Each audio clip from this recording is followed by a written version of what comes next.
Kwa ujumla Tanzania inakadiriwa kuwa na watoto wapatao 3,000 ambao wamezaliwa na tatizo la mguu kifundo. Mguu kifundo ni ulemavu unaoweza kuepukika, na mtoto akiwahi mapema hospitalini anaweza kupatiwa huduma na akapona kabisa.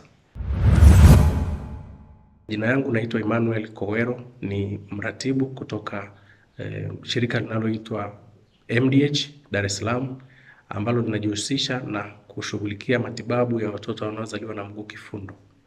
Katika mkoa wa Kagera, MDH imekuwa ikitoa huduma za kuwatafuta hawa watoto kupitia vituo mbalimbali vya kutolea huduma, lakini pia tumeshirikiana na hospitali mbalimbali ikiwemo hospitali ya Nyakahanga, ikiwemo hospitali ya Mrugwanza, hospitali ya rufaa ya mkoa wa Kagera, kama sehemu ambazo zimekuwa zikiwapokea hawa watoto na kuwapatia huduma.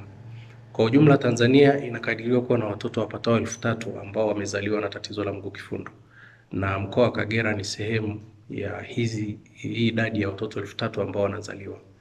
Kwa ujumla kupitia kliniki kama Nyakahanga tumeweza kuwatambua na kuwatibu watoto wengi wa kutosha. Kwa mwaka tunakwenda hadi watoto 40 mpaka 50 ambao wanaandikishwa wakiwa na tatizo la mguu kifundo.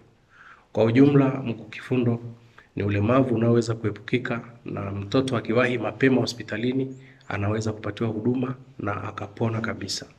Hivyo wito wetu kwa leo kama MDH ni kuhamasisha utambuzi wa mapema na kuhakikisha kwamba watoto hawa wanafikishwa vituoni ambako tayari kuna wataalamu wanaotoa hii huduma kwa kushirikiana na hospitali za binafsi pamoja na za umma. Asante.